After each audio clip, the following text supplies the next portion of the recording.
이번에 북가주 지역을 방문 중이신 이인배 국립통일교육원장님은요, 한반도 통일을 위한 초석을 만들기 위해서 통일교육에 헌신하고 계시는 분으로 오늘 특별 강연을 위해서 귀한 시간을 내주셨습니다. 그리고 오늘 강연은 한반도 통일을 향한 과제와 비전을 주제로 통일의 기본 방향, 그리고 한미일 공조, 북한 인권 실상 등 한반도 통일을 이뤄나가기 위한 방향을 전해주시는 의미 있는 그런 시간이 될 것으로 생각이 됩니다. 그러면 지금부터 민주평화통일자문회의 샌프란시스코 협의회, 샌프란시스코 지역 한인회, 이스트베이 한인회, 실리콘밸리 한인회, 몬트레이 한인회, 세크라멘토 한인회, 그리고 재미한국학교 북가주 협의회, 김진덕 정경식 재단이 공동으로 주최하는 이인배 국립통일교육원장님의 초청 강연회를 시작하겠습니다.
올해는 한미 이민 120주년 해, 그리고 한미 동맹 70주년이 되는 해입니다. 120년 전 우리 102명의 선조가 인천을 떠나 하와이에 도착하셨습니다. 지금 2.7 밀리언 한인들이 미국에 거주하고 있습니다. 70년 전 우리 대한민국은 전 세계에서 제일 가난한 나라였습니다. 지금 대한민국은 전 세계에서 10이 되는 강국이 되었습니다. 여러 세계인들은 우리 한인들의 문화, 역사, 드라마, 음악, 음식을 사랑하고 좋아하고 열광하고 있습니다. 우리는 자식에게 분단된 나라를 유산으로 남겨줄 수는 없습니다. 남북 분단의 종식을 가져올 수 있게끔 청년들이 공감할 수 있는 논리로 통일에 대한 청년층의 관심을 끌어올려야 합니다.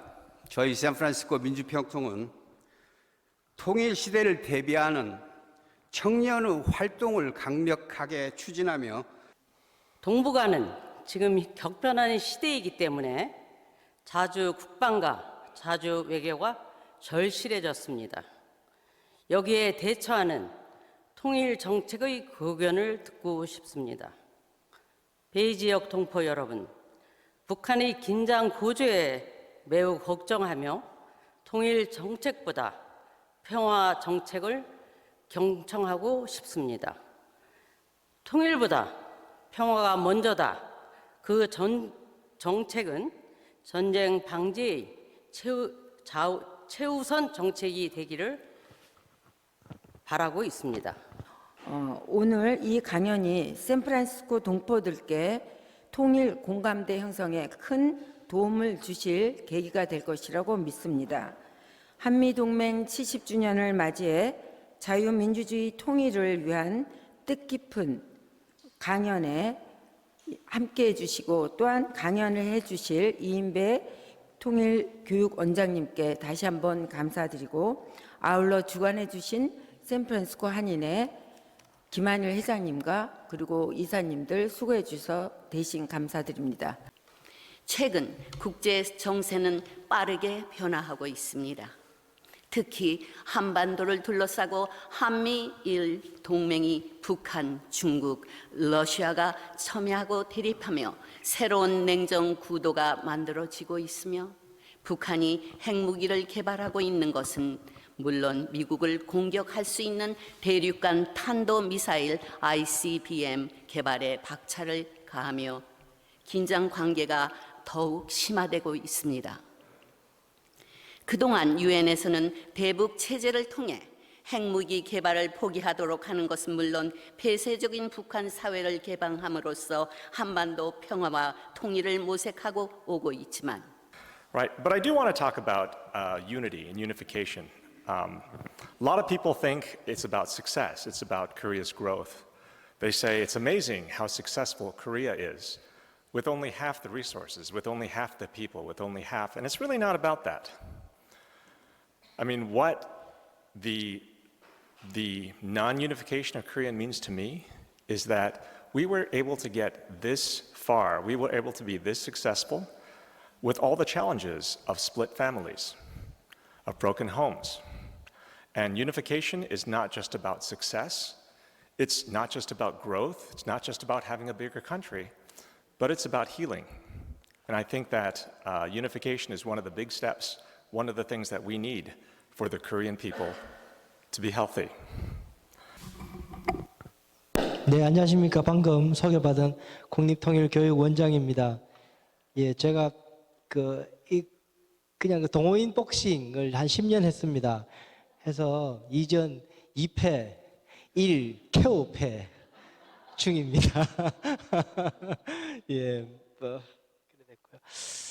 이렇게 불러주셔서 대단히 영광입니다. 저도 통일 문제를 공부하고 또 가르치고 또 방송에서 여러 국민들을 설득하고 아실지 모르겠지만 제가 방송을 지금 이제 교육원장 하면서부터는 안 하지만 근 한 7, 8년 동안 일주일에 한 번씩 나왔다 그래도 52주니까 한 500번 정도는 최소한 제가 방송에 나와서 그 패널로서 계속 출연을 했었습니다. 뭐 정상회담 때나 그래 되면 하루에 한 13번 정도 나오니까 방송을 한 10시간씩 했었어요. 그래 되면 한 일주일 동안 그럼 10시간씩 그래 하루 종일 아침에 6시쯤 나오면 밤 11시까지 계속 서울 시내 돌아다니면서 상암동까지 돌아다니면서 방송을 이렇게 하고 뭐 그랬었는데 뭐 상위 0.3%만 보는 방송이라서 못 보신 분들도 계실 줄 압니다. 자, 그러면은 오늘 제가 여러분 말씀드릴 여기는 한반도 통일을 향한 과제와 비전이라는 주제로 여러분들께 말씀드리고자 합니다. 예. 앞서 여러분 말씀하셨지만 저는 통일교육원장입니다. 그래서 통일을 이야기하는 사람입니다.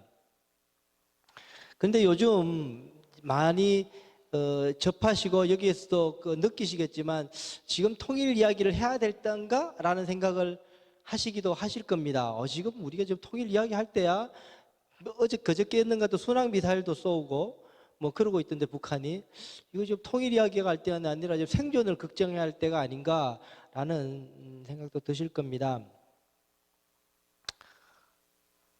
저는 요즘 그런 생각을 합니다.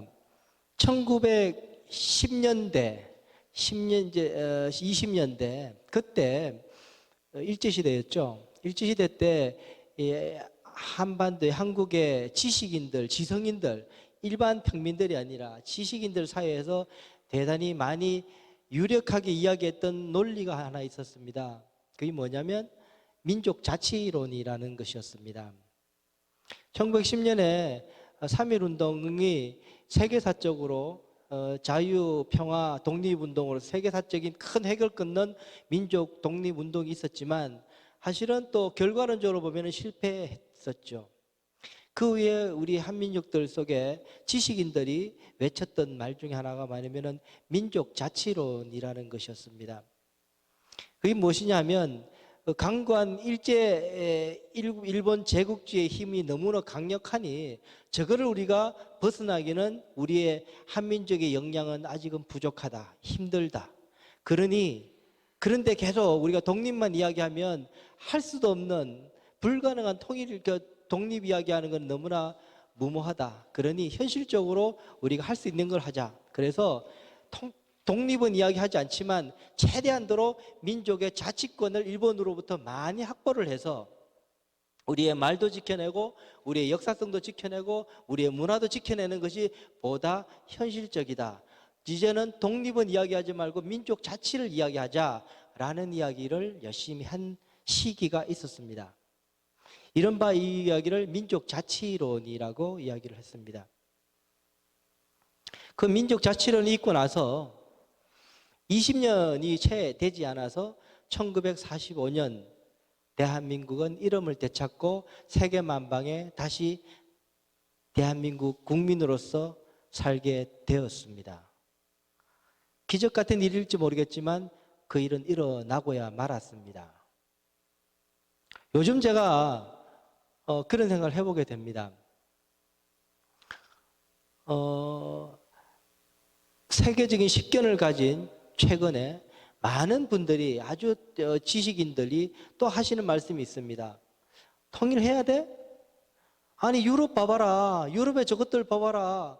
저 다 피 섞이고 다 한족속들인데 따로따로 뭐 영국, 미국, 독일 다 따로따로 살면서 하는데 뭘 굳이 통일한다고 소리 안 하지 않느냐. 아랍 족속을 봐봐라. 쟤네들은 진짜 하나다. 종교도 하나고 역사도 하나고 말도 하나다. 언어도 하나다. 그런데도 다 따로 살고 다 국가 가지고 사는데도 통일 이야기 안 하고 사는데 굳이 70년이 지난 이제 굳이 대한민국 뭐 자꾸 통일한다고 이야기하냐. 그냥 살면 안 되냐? 라는 이야기들이 이른바 세계적인 국제적인 식견이 있다는 분들이 그 이야기를 하고 있는 모습들을 한국 사회에서 저는 보고 삽니다. 저는 그러면서 생각을 해봅니다. 1920년대에 민족 자치론을 이야기했던 그 절망감 속에서 그래도 독립을 외쳤던 그분들의 힘이 독립을 냈었는데 지금 또 그런 힘이 필요할 때가 아닌가라는 생각을 저는 해보게 됩니다. 그래서 저라도 통일교회 원장도 더 용기를 내서 더 열심히 통일의 소망들을 다니면서 이야기해야 될 때다라는 생각을 저는 해보게 됩니다. 저는 학교에서 강의를 교육원장 하기 전에 강의를 계속 했었는데 강의하면서 학생들에게 물어보곤 합니다. 언제 통일될 것 같아요? 한번 여쭤볼까요? 언제 통일될 것 같아요? 3년 안에 통일될 것 같다. 손 좀 들어보시겠습니까? 네, 없습니까? 10년 안에 통일될 것 같다. 예, 지금 몇 분 되십니다. 30년 안에 통일될 것 같다. 30년이 30년 안 될 것 같다. 네, 안 될 것 같다 뭐 있습니다. 안 드신 분들은 요즘 정치학계에서 국제정치학자들이 이런 말을 합니다. 앞으로 10년의 세월을 관건적 시기다라고 이야기합니다. 관건적 시기라고 이야기합니다. 학자들이 폼나게 그냥 관건적 이런 말 중요한 시기다 이 말 하는데 학자들이 좀 폼나게 쓰려고 관건적 이런 말을 붙여요. 관건적 시기라고 이야기를 합니다. 10년이 매우 중요한 시기를 맞고 있다고 이야기를 하고 있습니다. 왜 10년이 중요하냐면 미국과 중국 간의 전략 경쟁이 지금 아주 매우 첨예하게 공개적으로 트럼프 이후부터 지금 벌어지고 있는 시기를 벌이는 걸 여러분들이 여기서 더 적나라하게 겪고 계시고 목격하고 계실 겁니다. 그런데 이 미국과 중국 간의 전략 경쟁이 이게 미국도 그렇고 중국도 그렇고 이 경쟁을 하려고 그러면 그냥 이익되는 것만 다 할 수는 없어요. 손해보더라도 중국을 빠그러뜨리기 위해서 손해보더라고 해야 되는 미국의 대외 전략이 있게 되는 거죠.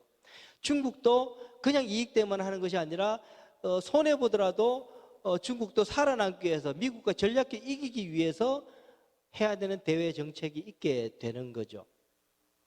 그런데 이 정책이 어쨌든 미국으로서는 중국을 저들어 두고 나면 세계 패권이 이상하게 갈 거라는 생각을 하기 때문에 어쨌든 중국을 통제 가능한 범위 내에 있는 중국을 만들기 위해서 지금 전략을 펴고 있는 중입니다. 여러 가지 정책을 하고 있죠. 쿼드도 있고 뭐 치포라는 것도 하고 있고 뭐 여러 가지가 있습니다. 그러고 있는 상황인데요. 이 미국이든 중국이든 이 전략 경쟁이 10년 이상 버티기는 힘들 거다라는 거예요. 10년 동안 미국도 하고 나면은 10년에서도 안 되면 이제는 안 해야 되겠다. 더 이상 할 수 있는 계속 손해보면서 뭔가를 손해보면서 그 정책을 끌어가야 되니까 더 끌어낼 힘은 없다라고 생각하는 거죠. 중국도 마찬가지고. 그래서 10년을 관건적 10년이라고 이야기를 합니다. 10년 세월 되면 10년 앞으로 10년 이후가 되면 미국과 중국과 전략 경쟁이 어떤 식으로든지 간에 결말이 지어질 거다. 미국의 통제 안에 들어가는 중국을 보게 되거나 아니면 도저히 중국 저거 생각보다 엄청 저기 강하구나. 저게 우리의 통제 가능한 범위 속으로 들어가기는 요원하구나. 그러면은 그냥 리빙 투게더 같이 살자라는 추계로 가야 되겠다라고 갈 수도 있겠구나. 그게 10년 안에 되면은 미국의 대중국 정책이 결실을 보거나 완전히 바뀌거나 할 시기가 될 거다. 그래서 관건적 10년이라고 이야기를 합니다. 왜 관건적 10년을 말씀드리냐면 그 관건적 10년은 바로 한반도의 운명이 결정되는 관건적 10년이기도 하기 때문인 겁니다. 미국과 중국 간의 전략 경쟁이 어떻게 결론 지어지는가에 따라서 한반도 운명도 거기에 따라서 결론 지어질 가능성이 대단히 높다라고 저는 봅니다. 만약에 미국이 원하는 식으로 중국을 통제 범위 안에 넣는 세계 질서 쪽으로 10년 안에 결론이 지어지게 된다면 한반도도 거기에 따라서 대단히 중요한 변화들이 일어날 가능성이 높다라고 저는 봅니다. 그렇지 않다면 좀 더 많은 시간들이 필요한 시간을 겪고 되기도 할 거라는 생각을 하게 됩니다. 그래서 지금의 10년은 대단히 중요한 10년이다라고 생각을 해서 특히나 이 완결된 대한민국이 되기 위한 마지막 걸음인 이 통일을 지금 열심히 이야기해야 될 때다라는 생각을 하게 됩니다. 그러면 이제 제가 통일 이야기를 시작해 보도록 하겠습니다. 제가 몇 분 정도 할 수 있죠? 예, 너무 많이 하면 안 될 거. 예, 그러면 통일부터 이야기를 좀 해보겠습니다. 통일의 기본 방향 다음 페이지. 예. 여러분들 잘 알고 있는 겁니다. 대한민국의 통일은 이미 대한민국 헌법에 명시되어 있습니다. 대한민국 헌법은 통일을 지향하며 자유민주적 기본 질서에 입각한 평화적 통일 정책을 수립하고 이를 추진한다라고 헌법 4조에 명시되어 있습니다. 이는 헌법의 명령입니다. 자유민주주의를 기본으로 한 평화적 통일을 하라라는 것이 헌법적 명령인 것입니다. 이거를 대한민국이 존재하는 한, 개헌을 통해서 이거를 갈아엎지 않는 한 대한민국 국민은, 대한민국 정부는 이것을 지켜야 될 의무가 있는 것입니다. 여기에서 보게 되면 첫 번째는 통일 대한민국의 운영 원리가 밝혀져 있습니다. 통일된 대한민국이 어떠한 운영 원리로, 운영 원칙에 의해서 운영되어야 할 것인가에 대해서 자유민주주의를 이야기하고 있습니다. 1945년 우리가 독립하고 48년 건국이 되고 나서 이승만 대통령께서 자유민주주의 체제에서 대한민국을 운영하기 시작했습니다. 지금 저는 이렇게 글을 읽다가 보면 정말 기적적이다라는 생각을 몇 가지 하는 것이 있는데요. 그 중에 하나가 이겁니다. 저 시기에 지금 공산주의 하겠다 그러면 미쳤다 그래요. 무식하다 그러고. 그런데요, 저 1948년 저 시기에는 새로운 사조로서의 공산사회주의는 매우 유력하고 설득력 있는 운영 체제로서의 이론이었습니다. 그래서 전 세계에서 꽤 많은 국가들이 저거를 탐내기도 했던 시기이기도 했습니다. 그런데 그래서 한쪽 편은 저거를 택하기도 했죠. 또 다른 한쪽인 대한민국은 자유민주주의를 택하기도 했죠. 만약에 그때 이승만 대통령이 지식인들을 불러놓고 앉혀놓고 100명의 대토론을 해보자. 대한민국 교회 어떤 운영 원리로 가야 될지 토론을 해보자. 라고 해서 사회주의자들, 이 자유주의자들이 불러서 토론을 했다고 쳐봅시다. 아마 결론 안 났을 겁니다. 50대 50이었을 겁니다. 지금은 뭐 99대 1 정도 됐겠죠. 완전하게 원사이드하게 결론이 날 수 있겠지만 그 당시에는 증명되지 않은 이론이 있기 때문에 공산사회주의라는 것이 그렇게 유력했습니다. 그런데요, 기적적이지만 너무나 제 후손으로서는 너무나 다행스러운 것은 이승만 대통령이 자유민주주의 체제로 대한민국을 운영하겠다고 이 대한민국을 건국하기 시작한 겁니다. 그 결과는 어땠나요? 그러고 나서 70몇 년이 지난 이 대한민국은 앞서 우리 회장님도 말씀해 주셨지만 전 세계인들이 사랑하는 대한민국이 되었습니다. 전 세계인들이 부러워하는 문화 강국이 되어 있습니다. 전 세계인들이 너무너무 갖고 싶어하는 체제에서 탑 10의 경제 대국이 되어 있습니다. 이것이 어떻게 가능했을까요? 바로 자유민주주의라는 운영 원리를 우리가 소화했기 때문에 가능했다라고 저는 생각을 합니다. 통일은 뭘까요? 통일되면 그냥 끝나는 걸까요? 통일되고 난 이후가 더 중요할 겁니다. 청춘 남녀가 만나서 결혼한다고 해서 끝난 겁니까? 결혼해서 그냥 가난하게 슬프게 불행하게 살면은 그 결혼은 아무런 의미가 없죠. 결혼해서 행복하게 더 번성하게 될 때 그 결혼은 비로소 의미가 있게 되는 겁니다. 통일도 마찬가지일 겁니다. 통일이 의미 있기 위해서는 통일 이후에 통일 대한민국이 보다 강성해지고 보다 번영되고 지속 가능해져야 될 겁니다. 그것을 할 수 있는 체제가 뭐냐? 바로 자유민주주의라고 믿고 있고 그것을 이미 대한민국 헌법은 처방해 놓고 있는 겁니다. 두 번째는 다 통일을 그럼 어떻게 할 거냐라는 방법을 이야기하고 있습니다. 평화적 통일입니다. 다음 페이지입니다. 헌법은 평화적 통일을 하라라고 이야기를 하고 있습니다. 여기에서 평화와 통일은 하나일 때 가치를 갖습니다. 평화만 이야기하게 되면 영원한 분단의 늪에 빠질 수 있습니다. 영구 분단의 늪에 빠질 수 있습니다. 그래서 평화만 이야기하는 것은 대단히 위험합니다. 통일만 이야기해도 대단히 위험합니다. 김일성식 통일도 가하다고 이야기를 해야 되기 때문입니다. 그래서 평화와 통일이 한 몸이 될 때, 평화적 통일일 때 앞서 말씀드린 것처럼 지속 가능한 통일을 의미를 찾을 수 있습니다. 그래서 평화적 통일일 때 대한민국의 발전과 목표의 지향점이 되리라고 저는 생각을 합니다. 윤석열 정부의 대북 정책을 좀 말씀드리고자 합니다. 모두에 제가 빠진 게 있는데 우리가 통일 정책하고 대북 정책하고 조금 이렇게 막 머릿속에 사실은 묶여 있거든요. 막 이렇게 섞여 있어요.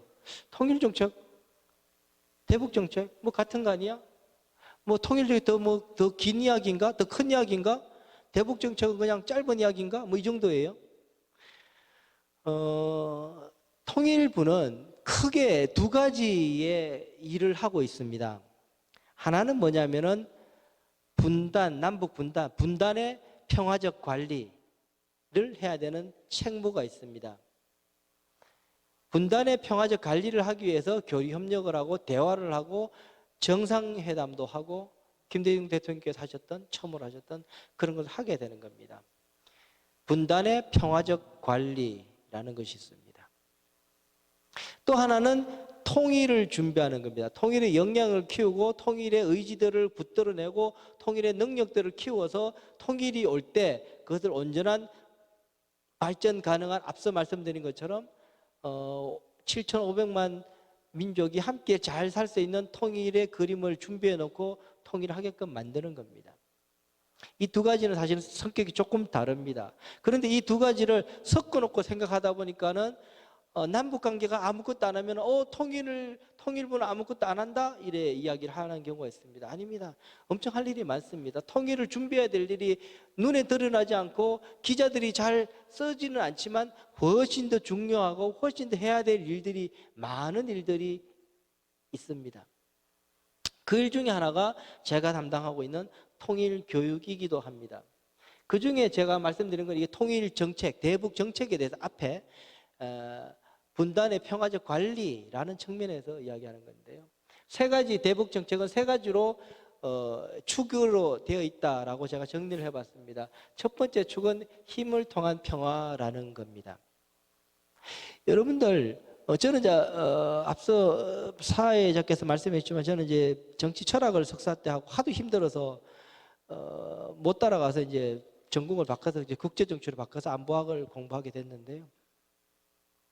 안보학을 한마디로 정의하면 안보학은 역설의 세계, 월드 오브 파라독스라고 그럽니다. 왜 패러독스냐 하면 역설의 세계냐 하면 여러분들 천억 때는 F-35 비행기를 우리가 50대 이상을 샀어요. 타우루스 미사일 같은 거 사거리 1000km 되는 미사일을 한 발에 100억 정도 하는 건데 70억 정도 하는 건데 그것도 이렇게 우리 사 들여놓고 있어요. 그거 왜 샀는 것 같아요? 그거 왜 사는 것 같습니까? 안 쓰려고 사는 겁니다. 네. 안 쓰려고 사놓는 겁니다. 항공모함 만들고요. 지금 이제 항공모함 만들려고 그러고 핵잠수함 막 추진하겠다 그럽니다. 그거 왜 할 것 같아요? 안 쓰려고 하는 겁니다. 그거 쓰면은 대한민국 없어집니다. 그죠? 그게 바로 안보는 역설의 세계라고 하는 겁니다. 강력한 무기, 이것을 쓰는 날은 다 죽는다라는 것을 가지고 있을 때 바로 우리는 안보가 지켜지고 안전해진다라는 겁니다. 그래서 역설의 세계라고 이야기를 합니다. 제가 아까 숨기고 싶은 비밀이었지만 2전 2패 1켜 5패 복싱을 하는데 현재 그 스파링을 이제 일주일에 이제 금요일이나 토요일 되면 평일날 하면 괜히 다치면 일을 못 할 것 같으니까 이렇게 휴일 전날이나 그럴 때 이제 가끔씩 스파링을 하게 됩니다. 스파링이 참 재밌거든요. 스릴도 있고. 스파링을 해도 동호인들끼리 해도 스파링을 하면 이게 꽤 긴장도도 되고 겁나기도 하고 그래요. 3라운드를 하게 되면 1라운드는 서로 이렇게 아주 젠틀하게 이거 뭐 우리가 뭐 싸움하는 거 아니니까 살살해요. 이렇게 힘도 자기 펀치 한 30%, 50% 힘으로 이렇게 살살해요.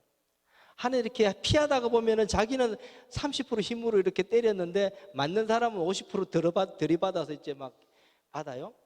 그러면 이제 성질이 싹 올라오기 시작해요. 2라운드 되면은 주먹의 힘이 이제 30%에서 70%로 쫙 올라가요. 조금 더 거칠어져요. 2라운드. 3라운드 마지막 라운드는 예라이 그러고 이제 데리다 붙어요. 3라운드는 좀 살벌해지는 거죠. 사실은 이씨 그러고 막 주먹 막 날라오거든요. 이 스파링을 해보면요 한 10초 20초 주먹 한두 대 이렇게 쭉 가고 나면은 알아요. 아우씨 이거 세게 붙으면 맞아 죽겠다는 생각이 들거든요. 그러면 이제 고민을 해야 돼요. 사각이 링에 올라가면 오롯이 내 몫이에요. 저는 그래서 복싱을 좋아하는데요. 아무것도 도와줄 사람 없어요. 아무것도 누가 해줄 수 있는 거 없어요. 내가 포기하고 내려가거나 하면은 그냥 끝까지 얻어 터지거나 하는 두 가지. 그래서 제가 쾌호패 당한 거예요. 포기는 안 했다는 거예요. 그래도 자랑스러운 건 아닙니다만 저는 그런 상황인데요. 그때 되면 고민을 해야 돼요. 전략적으로 쟤 좀 이게 세게 붙으면 내가 맞아 죽을 것 같아. 내가 어떻게 해야 되겠어? 이제 결정을 해야 돼. 행동 결정을 해야 돼요. 결정 방식은 두 가지예요. 첫 번째 방식은 뭐냐면은 끊임없이 내가 살살 때려요. 편하게 살살 때려. 내가 당신과 오늘 이 스파링을 이렇게 열심히 막 피튀게 할 생각이 없어. 우리는 재미나게 서로가 행복하게 운동하는 게 목적이니까 하면서 나는 너에게 대한 적대감이 전혀 없다는 것을 끊임없이 표현해 주는 살살 막 이렇게 때리는 거예요. 그럼 어떻게 되는 줄 아세요? 개맞듯이 맞습니다. 상대방은 저게 나한테 이제 기가 죽었구나 생각을 하게 돼요. 그때부터는 상대편은 나를 갖고 놀기 시작해요. 엄청 두들겨 맞아요. 두 번째 방법은 뭐냐면 내가 겁날 때 생각하는 거예요. 아이씨, 나만 겁나냐? 너도 겁날 거 아니야. 예라이 그러고 주먹을 확 내요. 그러면 상대방의 펀치 힘이 쫙 떨어져요. 안 때려요. 살살 날라오기 시작해요. 이거 세게 붙었다가 나도 죽겠고 너도 죽겠구나 생각을 해요. 쫙 진짜로 그래요. 저는 안보학을 그렇게 몸소 체험을 합니다. 그게 안보학의 기본 논리입니다. 지금 말하고 있는 힘을 통한 평화라고 하는 것이 바로 윤석열 정부의 힘을 통한 평화는 바로 그것입니다. 안 싸우기 위해서, 그 무기를 안 쓰기 위해서 가장 전 세계적으로 가장 유력한 전투기를 갖다 놓는 겁니다. 저거를 이거는 레이더에도 안 잡힌데 스텔스 기준으로 왔다 갔는데 나는 몰랐어. 이제 북한이 그런단 말이에요. 스텔스 이제 F-35는 갔다 오고 났는데도 모르는 거예요. 나중에 신문 보면 왔다 갔다 하는 거예요. 그러니까는 막 이제 성질이 나는 거지. 막 비난을 하죠. 힘든 거죠. 야, 저거 진짜 쓰면 이제 큰일 나겠다 라게끔 만들어주는 거죠. 끊임없이. 그럴 때 이 아까 말한 것처럼 이 평화가 지켜질 가능성이 그만큼 높아지게 되는 겁니다. 평화는 그래서 역설의 세계라고 이야기를 합니다. 이 힘을 통한 평화는 또 이야기하면 저는 표현하기를 평화 결정권이라고도 저는 이야기를 합니다. Peace Determination이라고도 합니다. 그래서 민족 자결주의를 이제 People's Determination이라고 이야기를 하지 않습니까? 저는 Peace Determination이라고 합니다. 평화를 누가 지킬 것이냐, 평화 결정권을 누가 가지고 있을 것이냐. 한반도의 평화를 유지하고 구축하고 하는 힘, 그 의지를 누가 가지고 있을 것이냐, 내가 가지고 있을 것이냐, 김정은의 하야와 같은 언덕만을 바랄 것이냐의 차이인 겁니다. 그 차이를 여러분들은 꽤 오랜 시간 동안 목격해 보시기도 하셨을 겁니다. 그래서 윤석열 정부는 국민께서 윤석열 정부를 택하면서 아니 지난번에 그러한 평화 정책이 가하지 않은 것 같으니 다르게 해보라라고 국민들은 명령했다라고 해석하고 이렇게 평화를 통한 힘을 통한 평화 전략을 구사하고 있습니다. 힘을 통한 평화 전략은 세 가지로 되어 있습니다. 저는 이것을 성 쌓기라고 비유를 합니다. 가장 안쪽에 있는 성은 다음 한미동맹입니다. 한미동맹을 매우 높은 수준으로 강화시키는 겁니다. 다음 그중에 이제 워싱턴 선언을 아시겠고 며칠 전에 한국에서 이 한미 핵협의 그룹 회의를 하기도 했습니다. 이것이 이제 벤치마킹 한 것이 유럽에서의 핵 공유 정책이라는 거였는데요. 유럽에서는 이미 벌써 1960년대부터 시작했던 겁니다. 핵을 공유하겠다라는 거였거든요. 핵을 어떻게 공유하냐면 미국의 전술핵을 유럽의 국가들이 전투기 F-35 전투기 같은 것들을 가지고 미국의 전술 핵무기를 유럽의 독일이든 영국이든 프랑스든 이 사람들의 이태리든 전투기에다 실어서 전쟁을 할 때 투하를 하게 되는 거죠. 그 방식을 이제 핵 공유 정책이라고 그러는데요. 핵 공유 정책은 크게 보면 두 가지로 내용이 구성되어 있습니다. 하드웨어를 공유하는 겁니다. 앞서 말한 전략 전술 핵을 전투기에 실어서 미국과 유럽 국가들이 함께 하는 거죠. 또 하나는 소프트웨어를 함께 하는 겁니다. 핵의 상대방의 적국의 핵능이 어느 정도 되는지, 전쟁이 발발하게 되면은 유럽과 미국은 어떠한 전략을 핵무기를 사용해서 응징하게 될 것인지, 어느 단계에서 핵을 쓰게 될 것인지에 대해서 전략을 미리 계획을 공유하고 협의를 하고 전시를 대비하는 겁니다. 다시 말해서 소프트웨어를 공유하고 하드웨어를 공유하는 것이 유럽의 핵 공유 정책이었습니다. 이것을 벤치마킹해서 윤석열 정부가 워싱턴 선언에서 핵 공유 정책 비슷한 거를 했습니다. 그래서 한국식 핵 공유 정책이다라고 탁 던지니까 미국이 무슨 소리냐, 이게 왜 핵 공유 정책이야라고 노를 했습니다. 왜 노를 했냐면은 앞서 말씀 첫 번째, 하드웨어를 공유하는 건 안 하는 거기 때문에. 그건 우리도 할 생각이 없었던 겁니다. 왜냐하면 우리는 1991년에 한반도 비핵화 공동선언을 여전히, 북한은 이미 그것을 깨버린 지 오래지만 여전히 대한민국은 전 세계 앞에 비핵화 선언에 지키고 있고, 그렇기 때문에 미국으로부터의 핵을 들어오는 것에 대해서는 우리도 원하지도 않고 미국도 주지도 않기 때문에 처음부터 핵의 하드웨어를 공유하는 정책은 처음부터 생각하지 않았습니다. 소프트웨어를 공유하는 것을 염두에 두었던 거죠. 그것을 알기 쉽게 표현하기 위해서 그냥 한국식 핵공유 정책이라고 이야기했는데, 미국에서는 그 핵공유 정책 아니다 라고 이야기를 해서 조금 잡음이 있긴 했습니다. 그래서 하드웨어, 소프트웨어를 공유하는 핵공유 정책입니다. 1970년대에 91년까지 비핵화 공동선언이 있기 전까지 한반도에는 미국의 전술 핵들이 배치되어 있었습니다. 아시는 바처럼.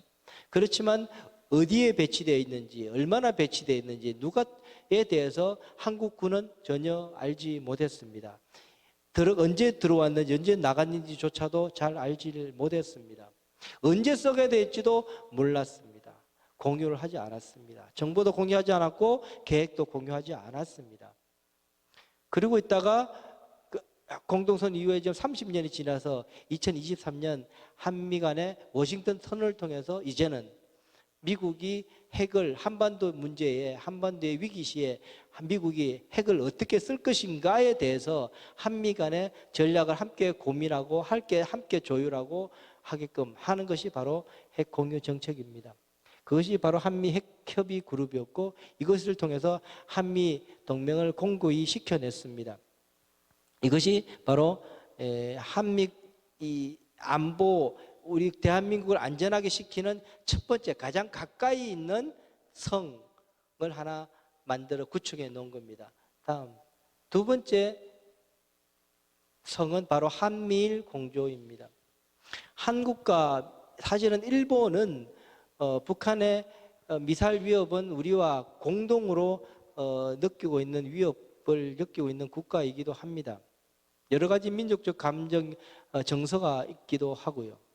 그래서 한국과 일본 간의 직접적인 안보 협력을 구축하기보다 한국과 미국과 일본이 함께 네트워킹을 통해서 지금 구축을 하고 있는 상황입니다.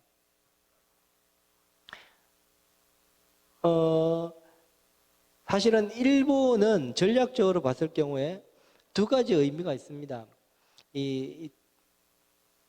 이중 용도가 되는 거죠. 첫 번째 용도는 북한에 대한 억제력을 강화하는데 일본과 협력은 대단히 유용합니다.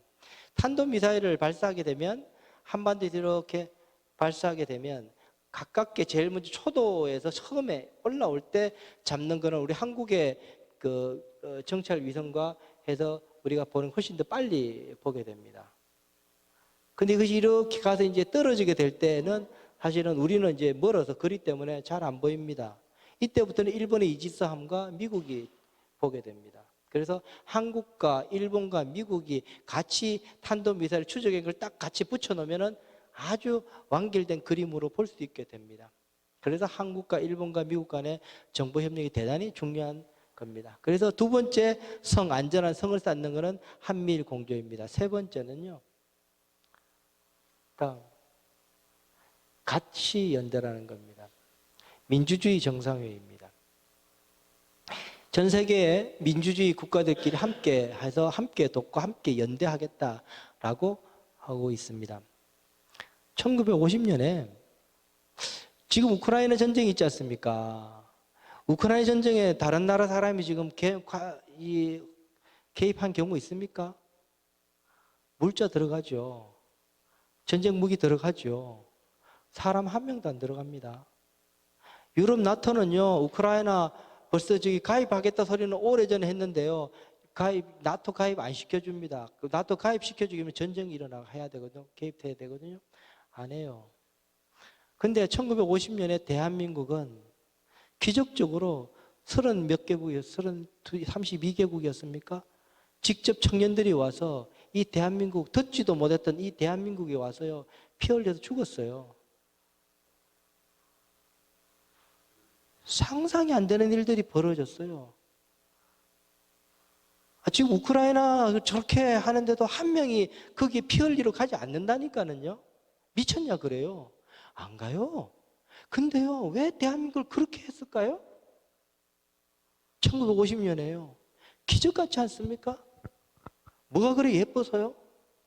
지금이야, 야, BTS 같은 멋진, 아주 멋진, 그 문화적으로 멋진 국가였으니까 좀 도와줘야 되나? 라고 기대가 조금 더 될 수 있겠지만, 1950년에 이 대한민국에 무슨 애착이 있어서 지구인들이, 세계인들이 이 대한민국을 지키겠다고 왔냐고요. 60개국의 국가들이 물품을 지원해주고 하냐고요. 기적 같은 일들이 1950년에 있었던 거죠. 그러던 대한민국이 지금 전 세계 탑 10에 들어가게 된 거죠. 그래서 우리도 민주주의, 그때는 단 한 가지 이유였습니다. 민주주의 국가를 지키겠다는 거였어요. 민주주의 국가를 지키겠다는 거였어요. 그래서 온 거였거든요. 그랬던 대한민국인이 이제는 민주주의 연대를 통해서 전 세계인들의 민주주의 국가들 간에 함께 의규타합해서 민주주의를 지켜내자라고 이야기를 하고 있습니다. 다음.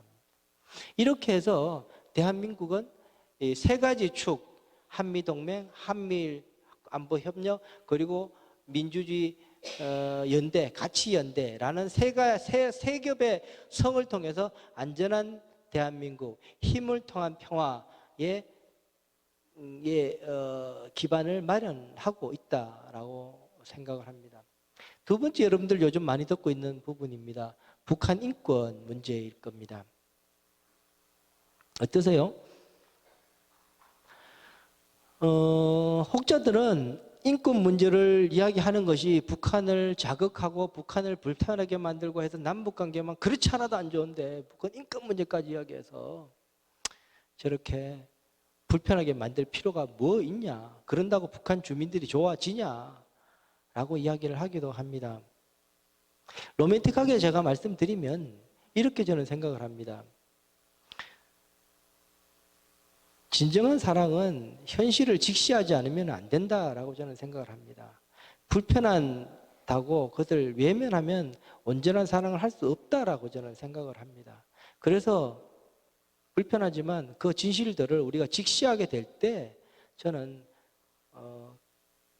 온전한 사랑이 가능하다라고 생각을 합니다. 북한 주민들의 왜곡된 삶, 억압된 삶, 부자유의 삶, 궁핍의 삶이 왜 그렇게 됐을까요? 대한민국은 이렇게 탑10 국가로서 이렇게 어디 가도 어깨 피고 사는 대한민국이 되었는데 왜 저럴까요? 굶어 죽는다는 이야기가 심심치 않게, 그것이 어떤 이유이든 간에 심심치 않게 들리기도 하는 북한, 왜 그럴까요? 거기에 대해서 북한 주민들도 그 원인, 그 연원이 뭔가에 대해서, 그 부자유, 그 궁핍의 그 억압의 연원이 무엇인가를 북한 주민들이 알아야 되고 세계인들이 알아야 된다라는 겁니다. 세계인들이 함께 그 고민하게 될 때, 그것이 빛 앞에, 햇빛 앞에 내지게 될 때 북한 주민들의 삶이 조금이라도 나아질 수 있겠다라는 생각을 하게 됩니다. 다음. 2014년이었습니다. COI 보고서라는 유엔의 인권조사위원회의 보고서를 COI 보고서라고 합니다. 2014년에 나왔는데 이거는 북한 인권에 있어서 획기적인 사건이었습니다. 이제 10년이 다 돼가는데요. 내년이면 10년이 되는데 왜 저것이 획기적이냐 하면요. 저 보고서에는 처음으로 그 전부터 북한 인권 문제는 유엔 총회든 북한 인권 이사회든 끊임없이 다루어졌죠. 30년이 넘도록 다루어졌죠. 그런데 2014년에 저 보고서에서는 처음으로 북한 인권의 실상을 조사를 하면서 결론을 내리게 됩니다. 지속적이고 반복적이고 광범위한 북한 주민들의 인권 피해 실상들은 최고 지도자의 용인과 허락과 묵인 없이는 이루어질 수 없다라는 거 우리는 결론을 내렸다라고 쓰여져 있는 거예요. 그리고 어펜딕스 마지막에 레터가 있습니다. 우리들의 COI, 우리의 조사 결과에 의하면 북한에서 벌어지고 있는 여러 가지 인권의 억압의 실상들은 김정은 프레지던트 김정은 당신의 묵인이 있거나 해서 이루어진 거라고 우리는 결론을 내리려 한다. 당신의 생각은 어떠냐라고 해서 레터를 보내게 됩니다. 물론 답은 없죠. 그것을 마지막 어펜딕스에 달아 있습니다. 지금도 찾으면 있습니다. 저거. 그 보고서가 2013년에 나오면서부터 북한이 태도가 바뀌기 시작합니다. 그전에는 그냥 내정 간섭이다 그러고 그냥 무시해버렸던 북한이 민주주의 국가가 아니기 때문에 굶어 죽는다고 해서 정권 넘어갈 일이 없지 않습니까? 선거가 있는 나라도 아니고. 그랬던 북한이 이 2014년 이 COI 보고서 이후부터 태도가 바뀌기 시작합니다.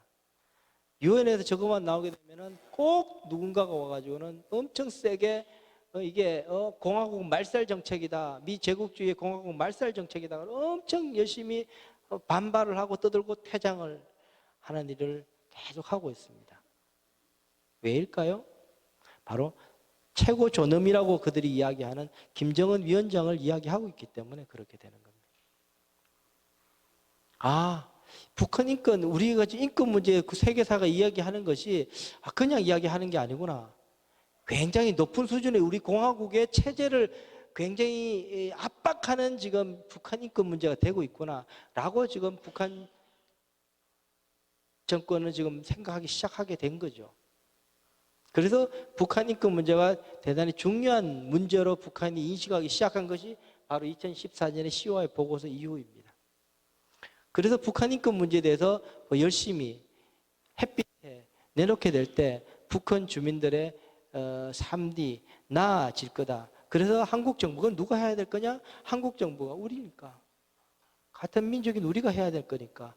그래서 그 북한 주민들의 인권의 실상들을 열심히 이야기하고 또 북에서 살다가 넘어오신 탈북민들을 통해서 그 실상들을 열심히 이야기하고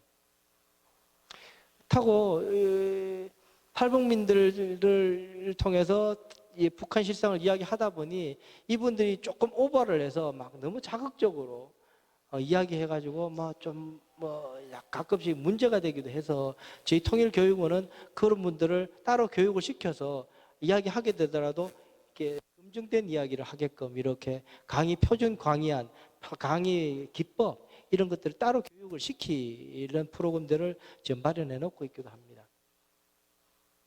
다음 마지막입니다. 앞서 제가 이제 헌법적 명령으로서 자유민주주의 통일을 이야기를 했습니다.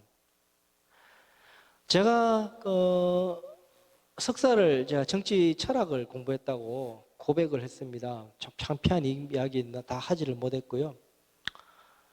여러분들 정치 사상을 정치 사상가들이 자기의 이 생각들을 빌딩하게 될 때 첫 번째 생각의 단초, 첫 번째 단초가 뭐라고 생각하세요? 뭐일 것 같아요? 이제 구구단 이제 더하기가 있고 구구단이 있고 그다음에 미적분이 있게 되잖아요. 제일 처음에 생각의 단초, 생각의 처음을 뭐로 시작할 것 같아요? 바로 인간 본성입니다. 휴먼 네처를 가지고 이야기를 하기 시작합니다. 인간이 본성이 뭐냐? 에서부터 그 생각을 생각을 중심으로 그러면 이런 사람들이 모여있는 공동체는 어떻게 작동될 거고 이 공동체가 작동되는데 어떠한 문제가 발생할 것이고 그 문제를 제어하기 위해서 어떠한 제도들이 필요할 것이고 그 제도를 어떻게 만들어낼 것이고 이런 것들이 정치 사상이 되는 거예요. 그래서 인간 본성의 문제는 대단히 중요합니다. 또 하나 여쭙고 볼까요? 여러분들은 그러면 인간의 본성은 뭐라고 생각을 하십니까?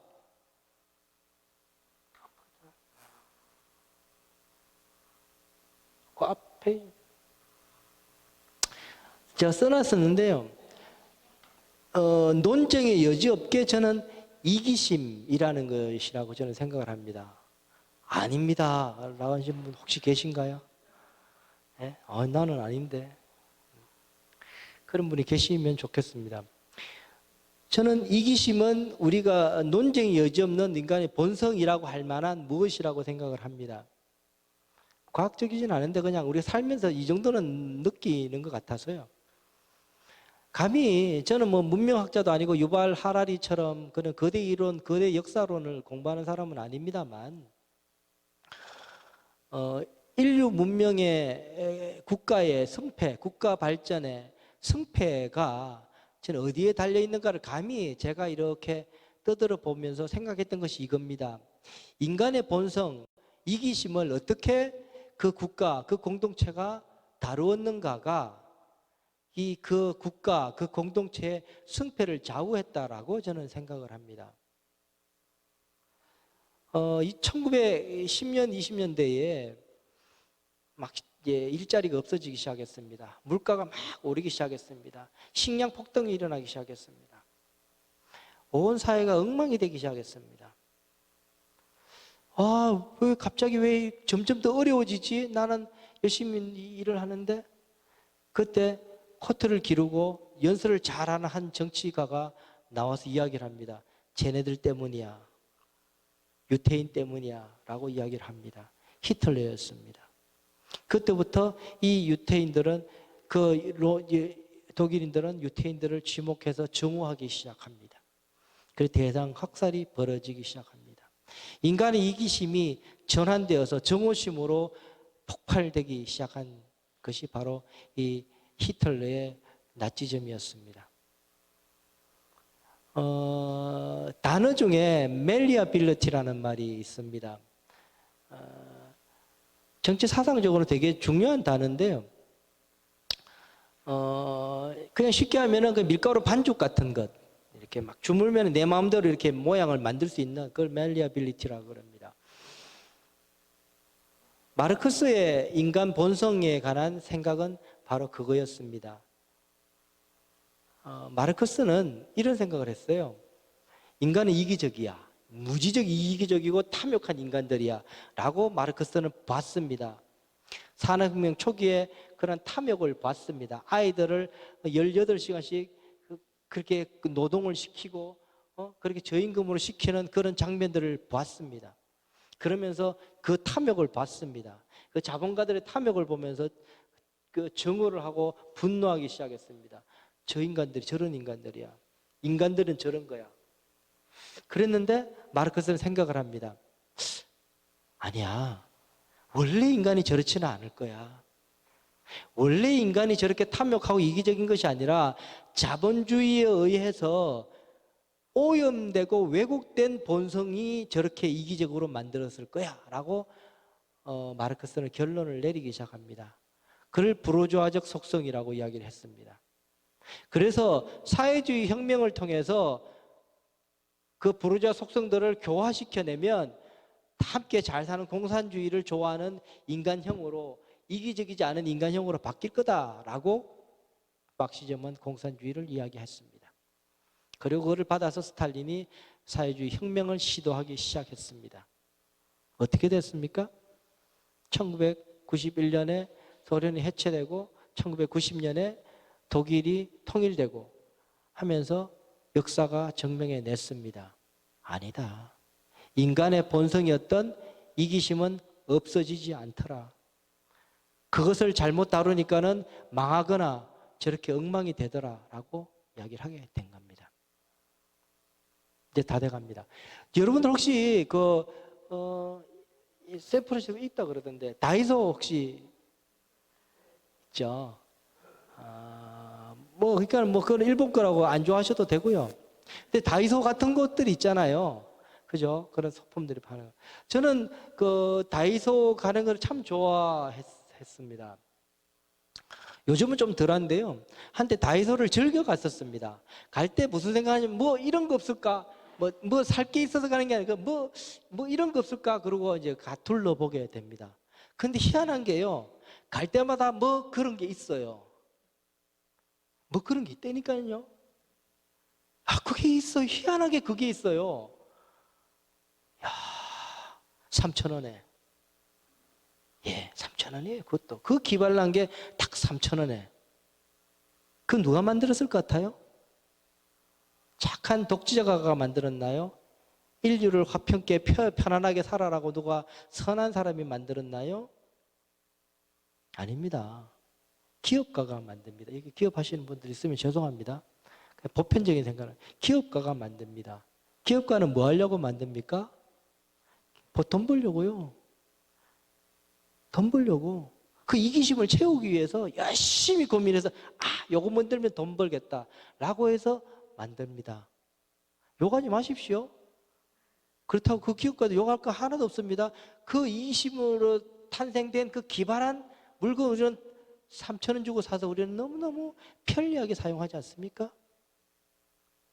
저는 자유민주주의의 힘은 바로 그것이라고 저는 생각을 합니다. 인간의 이기심을 발전의 동력으로 소화해낼 수 있는 운영 원리는 인류 역사가 증명해낸 유일한 체제는 자유민주주의라고 저는 믿고 있습니다. 다이소를 제가 그냥 한 가지 예로 들었지만 바로 그런 것이라고 생각을 합니다. 왜 통일 대한민국이 자유민주주의여야 하느냐? 바로 인간의 본성인 한민족뿐만 아니라 인간의 본성인 우리의 이기심을 발전의 동력으로 소화해서 지속 가능하게 시킬 수 있는 것이 바로 자유민주주의라고 믿기 때문입니다. 그래서 헌법사조에는 자유민주 기본 질서에 입각한 통일을 준비하고 해내라고 명령하고 있습니다. 결론을 마감하고 이제 마치도록 하겠습니다. 어떤 통일을 원하십니까? 저도 이 교육원에 와서 저는 이런 말을 합니다. 7,500만 민족이 함께 문명적 혜택을 함께 향유하는 통일이었으면 좋겠다. 어느 한쪽만 잘 살고 어느 한쪽만 어둡고 어느 한쪽은 밝은 세상이 아니라 함께 그 혜택을 향유하는 통일이었으면 좋겠다라고 저는 생각을 합니다. 저와 같이 일하시는 한 과장님이 제게 이런 말을 해주시더라고요. 원장님, 저는요 장애인이 행복한 통일이었으면 좋겠습니다 라고 이야기를 하는데 전 처음 들어봤거든요. 근데 너무너무 그 귀한 말이어서 이렇게 메모를 해 놓았습니다. 저분들이 행복하면 다 행복할 수 있겠구나 라고 생각도 해보았습니다. 통일 대한민국은 어느 한쪽이 이기는 것이 아니라 다 이기는, 다 성공하는 통일이어야지 통일은 의미가 있다라고 저는 생각을 합니다. 그 통일을 함께 준비하는 것이 이 대한민국의 목표라고 생각을 합니다. 그래서 저희 국립통일교육원은 그 일을 하고 있습니다. 짤막하게 통일교육원 말씀 5분만 드리고 제가 마무리를 하겠습니다. 통일교육원은 이렇게 북한산 아래에 아주 예쁘게 한 10,000평 규모로 이렇게 자리 잡고 있습니다. 뾰족하게 생겨 있죠, 건물들이. 앞에 좀 뾰족하게 생겨 있죠, 건물들이 이렇게. 저런 건물들이 6개가 서 있는데요. 북한산의 산의 모양과 비슷하게 이렇게 건물들을 산 모양으로 이렇게 지어서 이 자연을 해치지 않는, 순리를 해치지 않는 그러한 공간을 만들기 위해서 건축가가 저렇게 만들었다고 합니다. 그래서 저 건물을 짓고 1993년에 한국 건축 대상인가를 받았던 건물입니다. 국립통일교육원이. 저곳에 와서 그냥 편안하게 있으면서 통일을 생각하는 공간이 있으면 좋겠다라고 해서 이 건축가가 이게 국립통일교육원을 만들었습니다. 국립통일교육원에서는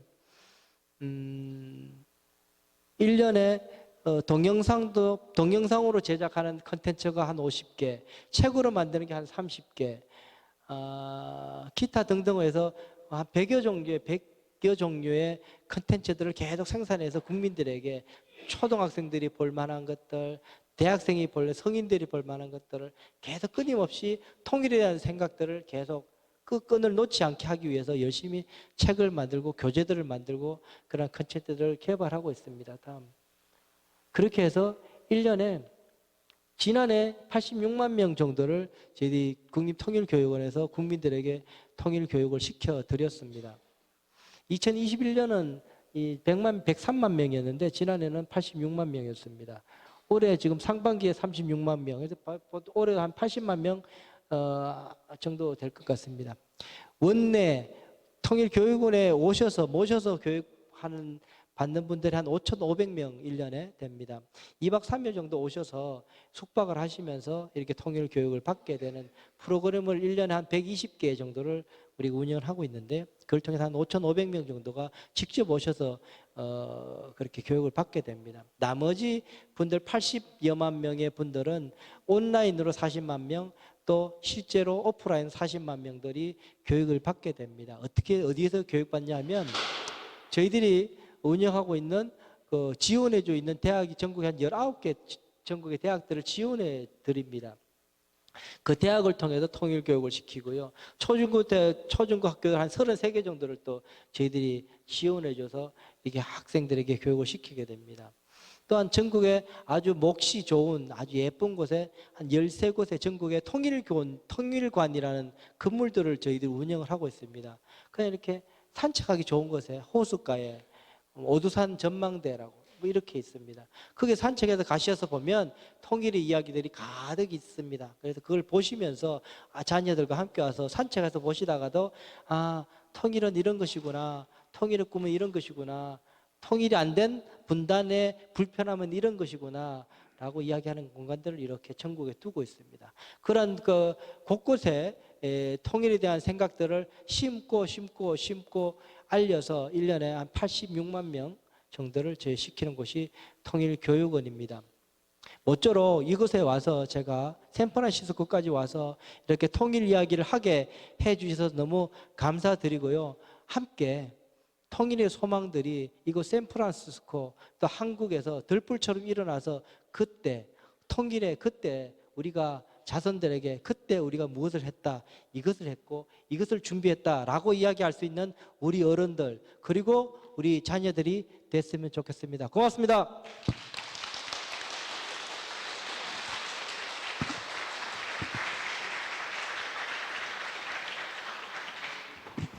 네, 긴 시간 동안 강의해 주셨습니다. 모두가 행복한 통일이 됐으면 좋겠다고 말씀하셨는데 공감합니다. 수고해 주신 우리 이인배 통일교육원장님께 다시 한번 큰 박수 좀 보내주시기 바랍니다.